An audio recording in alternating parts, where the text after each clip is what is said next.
Donald Trump ఈ భారత పాకిస్తాన్ ఇద్దరి మధ్యలో జరిగినటువంటి ఆపరేషన్ సింధూర్కు సంబంధించి 7 విమానాలు కోల్పోయాను ఒకసారి చెప్తాడు, 8 అంటాడు, తర్వాత ఇంకొన్ని రోజుల తర్వాత 9 అంటాడు, తర్వాత 10 అన్నాడు, ఇలా ఇంక్రీజ్ చేసుకుంటూ పోయాడు ఆయన.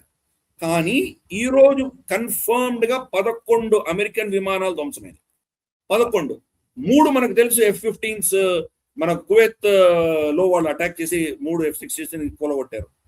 తర్వాత ఒక ఎయిర్ క్రాఫ్ట్ మనకు ఇరాన్ లో కూలిపోయింది. అది మరి ఇరాన్ వాళ్ళు యాంటీ ఎయిర్ క్రాఫ్ట్ వల్ల కూలిపోయిందా, టెక్నికల్ స్నాగ్ వల్ల కూలిపోయిందా ఇంతవరకు తెలియదు మనకు. అది వీళ్ళు వెళ్ళి హెలికాప్టర్స్ లో వెళ్ళి వాళ్ళ పైలట్ ని అక్కడి నుంచి రెస్క్యూ చేసి తీసుకొచ్చారు వాళ్ళు. సో అది 4వది. తర్వాత 2 మిడైర్ రీఫ్యూలర్స్ తగిలి కొలైడ్ అయి ఒకటి క్రాష్ అయి 6 మంది చనిపోయారు దాంట్లో. రెండో దానికి ఫిన్ బాగా డ్యామేజ్ అయిపోయి బెన్ గూరియన్ ఎయిర్పోర్ట్ లో ల్యాండ్ అయింది. సో ఆ 2 అవుట్ ఆఫ్ యాక్షన్. అంటే మీకు ఎంత అయింది ఇప్పటి వరకు? 4 + 2 6 అయినాయి. తర్వాత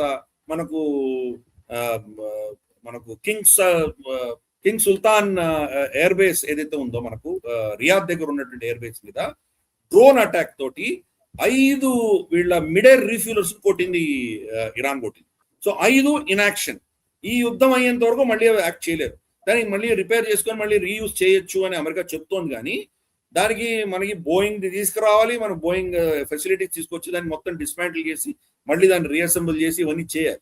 సో అది కొన్ని నెలలు పట్టచ్చు, సంవత్సరాలు 2 సంవత్సరాలు కూడా పట్టచ్చు, మనకు తెలియదు. ఇప్పుడైతే ఈ యుద్ధానికి అవి పనిచేయవు. సో మనకు 6 + 5 11 విమానాలు పడిపోయాయి అమెరికాకి. సో ఈరోజు సరే వాళ్ళకేం విమానాలు లేవు, వాళ్ళకి ఉన్నటువంటి ఎయిర్ ఫోర్సే లేదు వాళ్ళకి. షా ఆఫ్ ఇరాన్ కొన్నప్పుడు ఈ పాత F-5లు ఏవో పాత ఉన్నాయి కాబట్టి వాళ్ళకి లేనే లేదని ఫస్ట్ యాక్సెప్ట్ చేయాలి. వీళ్ళు ఏమి శక్తి లేనటువంటి వాటిని వీళ్ళు వెళ్ళి కొట్టొచ్చారు. సో ఇంత అత్యాధునికమైనటువంటి 11 విమానాలు కూలిపోయాయి. వాళ్ళ షిప్పుల మీద ఎంత డ్యామేజ్ అయిందో ఈ రోజు దాకా క్లాసిఫైడ్ చెప్పట్లేదు, అమెరికా దాచిపెడుతోంది.